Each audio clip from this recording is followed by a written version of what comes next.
भारतीय समाज पुरुष प्रधान समाज है, जहां आर्थिक, सामाजिक, राजनीतिक फैसले पुरुषों द्वारा लिए जाते हैं। परिवारों के सदस्य परिवार के कर्ता पर निर्भर रहते हैं। इस पुरुष प्रधान समाज में सामाजिक, आर्थिक और धार्मिक नियम इसी आधार पर बनाए गए हैं, जिससे कि पुरुषों के हितों को ठेस न पहुंचे।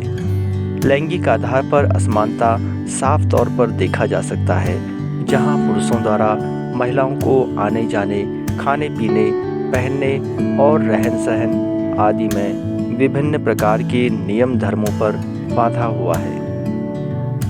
समाज में महिलाओं की एक बहुत बड़ी आबादी इन्हीं नियम धर्मों पर चलती है।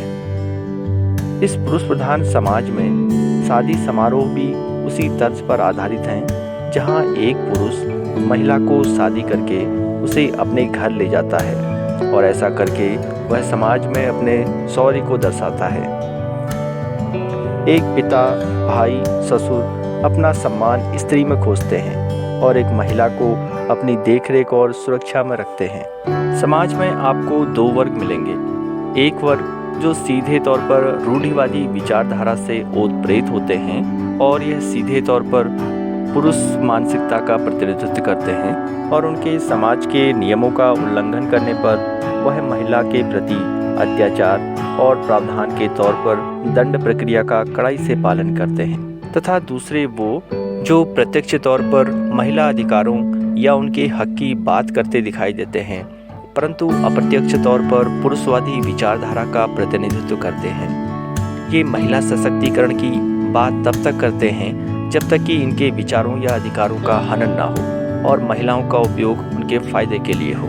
ऐसी मानसिकता के लोगों का खुद अपने घरों में नियम कानून उनके पुरुषवादी और समाज में खुली मानसिकता और बराबरी के हकों का जोर शोर से प्रचार करते हैं। भारतीय समाज में आज भी एक बेटा, पिता, ससुर अपनी बहन, पत्नी और बहू के प्रति अलग अलग मानसिकता रखते हैं, जहां घर की बेटी के लिए वही नियम सरल और बहू के लिए कठोर और अनिवार्य है। इस पुरुष प्रधान समाज में अगर महिलाएं खुलकर अपने आप को व्यक्त करने की कोशिश करती हैं, तो उन्हें तरह तरह के ताने देकर कलंकित किया जाता है।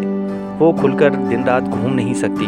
समाज में तरह तरह के अत्याचार, क्लेश और आतंक उनके इन अरमानों को कुचलने के लिए प्रयोग में लाए जाते हैं। एक पुरुष को दिन रात कहीं भी आने जाने की आज़ादी है, परंतु अगर महिला ऐसा करती है तो उस पर सवाल खड़े हो जाते हैं और लांछन, छेड़खानी, किडनैपिंग, बलात्कार और हत्या के तौर पर बुराइयां सामने आती हैं। इस समाज में लड़की पैदा होने पर गम और शिशु हत्या जैसी भयंकर बीमारियां सामने आती हैं। जिस महिला को पत्नी, बहू बनाकर पुरुष अपने घर ले जाता है, वहीं से भेदभाव शुरू हो जाता है, जहां घर की बेटी, बहन और बहू, पत्नी, सास के अधिकारों में असमानता आ जाती है। वास्तव में इस समाज में धीरे धीरे महिला पुरुषवादी विचारों को अपनाकर महिला ही महिला के खिलाफ इस लड़ाई में आमने सामने दिखाई देती है। फिर वो चाहे घर हो या ऑफिस, और वो ऐसे कि वो इस बात से अनजान है कि वो पुरुषवादी विचारों को अपना रही हैं। महिलाएं इस बात से अनभिज्ञ और इन बातों को स्वीकार नहीं कर पाती हैं कि वो अभी भी उसी समाज की दास्ता को झेल रही है। समाज में कुछ कुरीतियों और बंधनों को तोड़कर आज महिलाएं नौकरी पेशा में आई हैं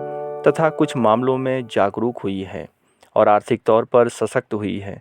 परंतु इसका कतई अर्थ यह नहीं लगाया जा सकता है कि महिलाएं सशक्त हो गई हैं, न ही महिला सशक्तिकरण या महिला आरक्षण जैसी नीतियों से। वास्तव में महिला सशक्तिकरण की जरूरत क्यों पड़ी? क्या आप इस बारे में विचार करेंगे? कुछ महिलाएं अगर आर्थिक मामले में विकास कर जाती हैं तो इसका मतलब कतई यह नहीं है कि महिला सशक्त हो गई है। वो बस एक प्रतीक मात्र होती हैं। वास्तव में वो प्रतिनिधित्व उसी पुरुष वर्ग का कर रही हैं और यह दिखाया जाता है कि महिलाएं और पुरुष को समान अधिकार और वो दोनों बराबर हैं। अगर लैंगिकता के आधार पर दोनों के अधिकार समान हैं, तो ऐसी क्या जरूरत आ पड़ी थी कि पहले जो समाज मात्र सत्तात्मक था वो बदलकर पुरुष सत्तात्मक हो गया और उनको इस समाज में आरक्षण तथा महिला सशक्तिकरण की नीति चलाकर सशक्त दिखाने की कोशिश क्यों की जा रही है?